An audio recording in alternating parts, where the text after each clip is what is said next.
Olha só, mitos e verdades que cercam os antidepressivos. Muita gente deve se enquadrar aqui, muita gente mesmo, hein? Porque hoje nós temos aí uma gama grande de pessoas que, de uma certa forma, utilizam um antidepressivo. Né? Às vezes está com algum problema, está passando por uma dificuldade financeira, uma dificuldade familiar, uma dificuldade de relacionamento, uma dificuldade no trabalho, ou está desempregado. Ou seja, algum problema que faz com que a pessoa utilize um antidepressivo, né, Fernando? Exatamente, Faria. O antidepressivo é um medicamento que muita gente tem muito mito a respeito do antidepressivo. E é bom a gente lembrar aqui que todo antidepressivo que existe, Faria, a faixa deles é vermelha, não é faixa preta. Igual muita gente confunde. Às vezes uma pessoa me procura, fala: ô Fernando, eu estou tomando remédio para depressão, estou tomando Rivotril, Diazepam. Quer dizer, Rivotril e Diazepam são medicamentos ansiolíticos. O que é isso? São medicamentos que tiram a ansiedade, que acalmam a pessoa. Então tem muita gente que confunde ansiolítico com antidepressivo. O ansiolítico são medicamentos que têm faixa preta. O que quer dizer essa faixa preta? A faixa preta, ela quer dizer, Faria, que para a pessoa tomar cuidado. Tá? Por quê? Porque o medicamento são medicamentos que podem levar a pessoa a um grau de dependência. Tá? Ao contrário dos antidepressivos. Nenhum antidepressivo causa dependência, porque são todos faixa vermelha. Pois é, isso que eu ia comentar. Então não temos antidepressivo faixa preta, não tem? Absolutamente não. Somente o ansiolítico? Só o ansiolítico. Tá? Então o pessoal não precisa ficar preocupado com essas crianças: o remédio faz mal, o remédio vai me deixar dependente do medicamento. Não. Tá? O medicamento antidepressivo, Faria, ele no primeiro momento, o que ele faz? Ele vai estabilizar a pessoa. Ele vai colocar a casa em ordem da pessoa, para que a pessoa possa procurar um profissional para poder trabalhar a parte da psicoterapia.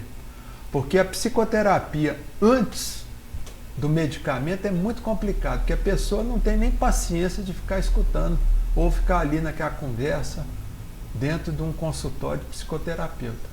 Tá certo? Então o medicamento ele é muito importante para estabilizar a pessoa. Então o que nós podemos relacionar aqui, Fernando, essa diferença entre o antidepressivo e o ansiolítico, para a pessoa saber realmente qual que é a diferença básica? Geralmente em casos de depressão, porque geralmente a pessoa ela entra em depressão, muitas vezes ela tem episódios de ansiedade, de pânico, de medo daquilo. Então geralmente os médicos, quando eles receitam antidepressivo, eles receitam também um ansiolítico junto. Já pode vir acompanhando? Pode vir, ele já fala: você toma, vamos supor, vou falar o nome comercial, você toma aí o Rivotril, que é o clonazepam, que é o nome genérico dele. Então você toma lá o clonazepam à noite e o antidepressivo de manhã. Por quê? Porque a função do antidepressivo, o que é? É jogar a pessoa para cima, levantar a moral da pessoa, dar um ânimo na pessoa. Então, quer dizer, geralmente os antidepressivos são prescritos para a pessoa tomar de manhã. E geralmente o ansiolítico, ele é prescrito para a pessoa tomar à noite antes de dormir. Tá? Então a pessoa tem que tomar cuidado para não misturar antidepressivo com ansiolítico. Tem muita gente que toma junto ao mesmo tempo. Tá? Então tem muito antidepressivo e ansiolítico que é tomado na hora ali junto. E aí o que acontece? Um corta o efeito do outro. É isso que eu ia te perguntar. Então tá pode certo? ocasionar então Pode. de um neutralizar o outro? Pode, um atrapalhar a ação do outro, a ação terapêutica do outro. Então sempre em períodos diferentes? Claro, porque um não tem nada a ver com o outro. Tá? O antidepressivo é para te levantar. Tá? E o ansiolítico é para te acalmar. Tá? Vai te dar um soninho, vai te dar um relaxamento. Tem muito, eu disse tá aqui, certo? Fernando, as causas, né? Essas causas são as mais comuns hoje encontradas? Fala da causa da depressão, Isso, Faria? no caso, Então, trabalho, saúde, exato. família. O que você falou correto. Mas é para depressão, Faria, depressão que a gente chama de reativa. O que é a depressão reativa? É uma depressão que decorre de quê? De uma reação, um fato que ocorreu. Então, por exemplo de depressão reativa. A pessoa perde um parente. Então ela está naquele luto, naquela tristeza. A pessoa perde o emprego. A pessoa perde um relacionamento, desfaz um relacionamento, tá certo? Então, geralmente, a pessoa pode fazer uma depressão, que a gente chama de depressão reativa, que são as depressões mais leves, tá? Geralmente uma depressão reativa, Faria, ela não precisa ser acompanhada de medicamento, tá? A pessoa suporta aquilo e supera aquilo sozinho. Agora, o pior não é a depressão reativa, são aquelas depressões que a gente chama de depressão endógena. O que é? É aquela depressão que vem de dentro de você sem que você saiba por quê. Tá? Isso acontece. Essa é a mais perigosa, tá? Porque ela não é tão aparente assim. Você não sabe a causa e Exato. sabe que tem um problema É ali. aquilo lá que vem de dentro, que vem com aquela angústia, que vem uma série de sintomas. A pessoa não consegue levantar, a pessoa fica desanimada, perde o gosto pela vida, tá? Parece que a vida dela começa a ficar preto e branco. Ela perde o quê? Vontade de comer, às vezes começa a comer demais, tá certo? Ela começa a perder a libido. Fernando, é só uma curiosidade que a pessoa deprimida e pessoa depressiva é a mesma coisa? É a mesma coisa. Só muda o contexto Tá. da palavra ali? Isso. Só muda, porque o deprimido ele já está na ação da depressão. Ele já está vivendo a depressão, tá?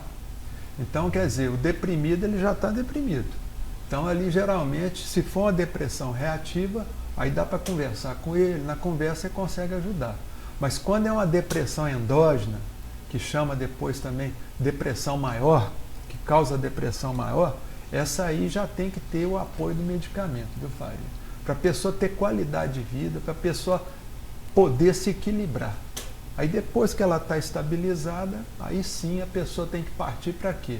Para saber qual foi a causa emocional, qual foi o gatilho emocional que levou ela a fazer aquela depressão. Agora, Fernando, voltando aqui nessa questão do medicamento, pode causar dependência? O antidepressivo não causa dependência. Não pode causar dependência porque ele não causa dependência. Agora, o ansiolítico, que são esses calmantes, faixa preta, que o pessoal está acostumado a falar, são os faixa preta, e esses sim, eles podem causar uma dependência. Por quê? Porque eles te causam bem-estar. Se causam bem-estar, é claro que pode levar aquilo a uma dependência, tá? Porque ninguém fica viciado em coisa ruim, tá? A pessoa sempre que fica viciada é porque o negócio é bom. Mas nem tudo que é bom a pessoa deve utilizar. Tem que tomar cuidado. É sempre importante ressaltar Tá. que, em momento algum, a gente está orientando, fazendo apologia para que as pessoas tomem medicamentos, muito menos sem Exato. orientação médica. Né? Exato. Por isso que é importante a gente ressaltar aqui, porque tem medicamentos que a pessoa às vezes toma inconsciente, está fazendo bem, mas já está ficando dependente daquele medicamento. Exatamente. Né? Principalmente os faixa preta. Tá certo? Por exemplo, tem muito faixa preta aí que é anfetamina. Tá? Anfetamina. Por exemplo, o Rivotril, que é o mais comum deles. Tá? O Rivotril ele causa o quê? Um estímulo no sistema nervoso central e faz com que a pessoa se sinta bem. Tá? Então tem muita gente que usa Ritalina, tá? Para poder estudar. Tem muita criança aí que toma Ritalina, tá? Que é o metilfenidato. Quer dizer, são compostos semelhantes à anfetamina. E esses causam, sim, realmente, uma sensação boa na pessoa. Aquele bem-estar. Bem-estar, a pessoa fica com a mente clara, tá certo? Para estudar, para fazer uma palestra, alguma coisa. Você está entendendo? Mas a pessoa tem que tomar cuidado e procurar usar esse tipo de medicação faixa preta com estritamente indicação médica. Aliás, esses medicamentos, viu, Faria, eles não podem ser comprados em farmácia sem receita médica, tá? Porque muita gente que usa, por exemplo, os faixa preta sem receita médica, eles estão pegando com os amigos. Ah, meu amigo ali, minha comadre tem um, eu pego lá com ela e tal. Então tem que tomar cuidado, tá? Agora, o medicamento antidepressivo também precisa de receita médica, mas ele não causa dependência. Ok, muito bem. Hoje nós estamos abordando o tema aqui, mitos e verdades que cercam os antidepressivos, com o nosso psicoterapeuta Fernando Vieira Filho. Vamos fazer o seguinte, nós vamos até voltar nesse assunto muito interessante que você trouxe para nós hoje, mitos e verdades que cercam os antidepressivos. Você atende muito caso lá no seu consultório com relação a pessoas que passam por essa dificuldade de depressão? Ah, atendo demais, viu, Faria? E tem muita gente, viu, Faria, que não gosta de tomar o medicamento, é resistente ao medicamento. Ah, não sei o que tem. Eu falo para a pessoa, às vezes até brincando, eu falo porque você é orgulhoso. Você quer saber mais do que o médico. Se o médico te passou a medicação, você tem que confiar no médico. Porque o médico, quando ele prescreve uma receita, ele está colocando o aval dele ali. Ó. Tá certo? Se der alguma coisa errada, ele é responsável. Então a pessoa tem que confiar. Tá? Porque o problema da pessoa que tem um transtorno mental, por exemplo, ansiedade, pânico, depressão, transtorno afetivo bipolar, são pessoas muitas vezes que não gostam de tomar o medicamento. Por isso que o problema ele demora a acabar a pessoa. Porque a depressão ela é uma doença que tem um período que tem que ser aplicada a medicação junto com a psicoterapia. Tá? E tem um período que a pessoa vai se adaptando com a medicação e depois a pessoa não sente nem efeito colateral dessa medicação, porque ela adapta, porque é uma medicação de uso contínuo, de longo uso, de médio e longo uso. No caso aqui, Fernando, a pessoa perde qualidade de vida durante esse período de depressão? Ela perde pela doença em si, viu, Faria? Não pelo uso do medicamento. Porque o medicamento, na realidade, ele vai devolver a qualidade de vida para o paciente. Tá certo? É isso que o paciente depressivo ele tem que acreditar. Tá certo? Esses medicamentos antidepressivos, isso aí já existe desde a década de 40. Tá? Um dos primeiros aí na década de 50, década de 70. Cada vez ele foi melhorado mais. Então tem, por exemplo, um antidepressivo muito famoso, o tal do Prozac. O pessoal já ouviu falar isso. Na década de 70 ele foi muito famoso. Então, quer dizer, por quê? Porque ele dava qualidade de vida para as pessoas. Você citou um dado interessante. A partir do momento que o paciente está sob a responsabilidade do médico, o médico prescreve ele o medicamento, ele é responsável pelo paciente. Ele é responsável. Então, o paciente ele tem que parar de ser cabeça dura. Tá certo? De ser orgulhoso, de ser preconceituoso. Tem que lembrar que o médico estudou muitos anos para poder fazer aquele tipo de prescrição. Então a pessoa tem que confiar, porque a depressão a pessoa não consegue sarar sozinha. Tá? Ninguém é super-homem para acabar com a depressão. Tá? Então tem que passar pelos passos, a medicação, a terapia, tudo é importante. E também, se a pessoa tem uma religião, ela busca essa religião, faz o tratamento espiritual, mas sempre junto com o tratamento médico convencional. Nunca abandonar o tratamento médico. Ela pode procurar a religião que for, é importante isso, tá? E mais do que a religião, gente, no tratamento da depressão, o que existe é o trabalho voluntário, o trabalho ao próximo, a pessoa fazer caridade, isso é muito importante, viu, Faria? No tratamento da depressão. Porque a pessoa para de ficar pensando só nela, tá? Para de ficar sentindo culpa só pelas besteiras que ela fez. E no caso ali, é melhor a autoestima porque ela está ajudando o próximo. Exato. Então, quer dizer, se a pessoa ela se predispõe a ajudar o próximo num trabalho comunitário, tá? Voluntário, aquilo ali vai ajudar demais no tratamento da doença, tá? De qualquer doença. Tá? Porque a pessoa para de ficar ali, ó, pensando só nela. Tá? Ela começa a pensar mais no próximo. Você entendeu, Faria? Então é muito importante isso. E você também citou uma situação que é bom bater nessa tecla, que a pessoa não adianta ela só procurar o profissional. Ela tem que começar com o tratamento de medicação primeiro e depois procurar a ajuda de um profissional. Isso, porque no caso é o seguinte, às vezes a pessoa está numa depressão, numa crise depressiva tão profunda, Faria, que ela não consegue entender nada, ela não consegue focar o pensamento dela num tratamento psicoterapêutico.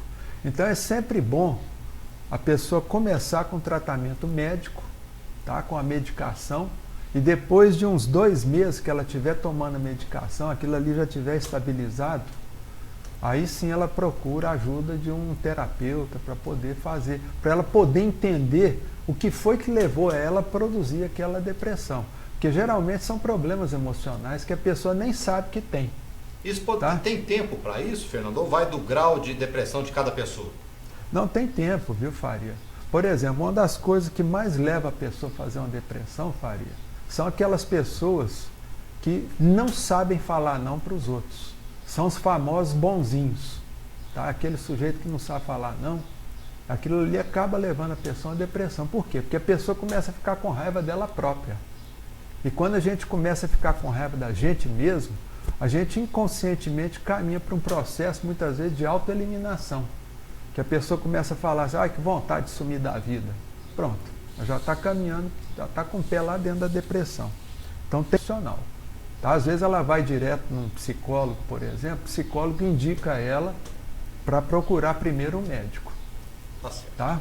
Bom, hoje o Fernando está abordando para nós aqui o tema mitos e verdades que cercam os antidepressivos, né? As pessoas que utilizam aí, de uma forma ou outra, essa questão do antidepressivo. Tem que procurar um profissional. No assunto, mitos e verdades que cercam os antidepressivos, e consta aí esse assunto em 2 livros, não é isso, Fernando? Isso. Eu tenho um livro que são e-books, que eu lancei em 2008. Um chama Psicofármacos, Uso e Aplicações, de forma simples e eficaz. Isso aí é para uso de profissionais de saúde, como médico, psicólogo, dentista, farmacêuticos. E o outro livro também, que é Psicopatologia, incluindo também as psicopatologias infantis, conhecidas no Brasil e no mundo. Então, esses 2 livros eu estou vendendo por R$20. Se a pessoa quiser, é só mandar um e-mail para o meu e-mail, ffvfilho@terra.com.br. No assunto, colocar, quero comprar o e-book. Então, se a pessoa comprar, ela pode comprar também um e-book separado do outro. Fica em R$15 cada um. Tá? Ou então um pacote a R$20. Quem que pode comprar esse livro? Esses livros? Esse livro ele é direcionado, Faria, para profissionais de saúde, como médicos, dentistas, psicólogos, tá certo? Fisioterapeutas, estudantes, principalmente estudantes, tá? E como é um e-book, fica fácil para a pessoa consultar, porque ela joga no iPad, no iPhone, no telefone celular, então ela pode estar sempre com a mão com aquele catálogo lá. Então, nesse livro, por exemplo, nos psicofármacos, nós vamos mostrar os principais medicamentos utilizados no Brasil, com seus usos, suas aplicações, como faz, como não faz, tá certo? E no livro da psicopatologia nós vamos apresentar de uma forma didática todas as doenças mentais conhecidas, principalmente a das crianças. Então tá fácil aí, as pessoas que quiserem adquirir o livro, vamos pedir aí, Cássio, coloca novamente para nós aí, para as pessoas observarem, tá aí o assunto, quero comprar o e-book e o e-mail, né, ffvfilho@terra.com.br. Então, fácil aí para as pessoas participarem e estudarem. Tem ali um material bastante rico de informações, né? Exatamente, viu, Fari? Foi feito com muito carinho, tá? Para a pessoa, é bem didático mesmo, para a pessoa olhar sem complicação e entender tudo. Fernando, só para a gente encerrar então, a nossa participação hoje com esse assunto emblemático, que é os mitos e verdades que cercam os antidepressivos. Agora, para a medicação, já que nós abordamos todo o início, o meio e agora o fim, né? Certo. Como é que essa medicação pode ser retirada e de que forma que ela deve ser retirada? Muito importante essa pergunta, viu, Faria? Porque muita gente para com a medicação antidepressiva de supetão. Isso não pode acontecer, porque a pessoa, quando ela para de uma vez, ela está parando sem autorização do médico, tá certo? Porque o médico, se ela fosse pedir autorização para o médico, ele ia falar, bom, você já está melhor, então vamos desmamar. Então tem que seguir um processo de desmame. Você não pode parar de uma vez. Gradativo. Tem que ser gradativo, porque se parar de supetão, o que pode ocorrer? Que ocorre? É aquilo que a gente chama de efeito rebote. Quer dizer, os sintomas da depressão, eles podem voltar igual um tsunami, volta arrebentando. Então a pessoa muitas vezes fica pior do que antes. Então, quer dizer, ela tem que seguir a prescrição do médico, tem que respeitar a orientação do médico e só parar com a medicação mediante a orientação estrita do médico. Ou seja, o corpo também vai se ajustando com o passar do tempo. Exatamente. Ele vai se ajustando, porque muita gente no começo da medicação, geralmente a medicação antidepressiva, ela vai levar uns de 10 a 15 a 20 dias para começar a fazer o efeito. E nesse período, muitas vezes a pessoa pode sentir leves desconfortos, tá? Então, quer dizer, a pessoa tem que ter paciência que aquilo ali depois estabiliza, a pessoa não vai nem lembrar que está tomando medicamento, viu, Faria? Ok. Fernando, mais uma vez,